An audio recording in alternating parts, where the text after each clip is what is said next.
No comment.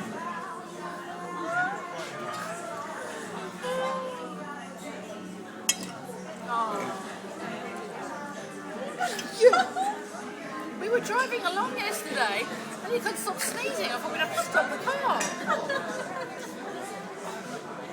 Stop it from You're right, Nigel. No, you haven't finished it.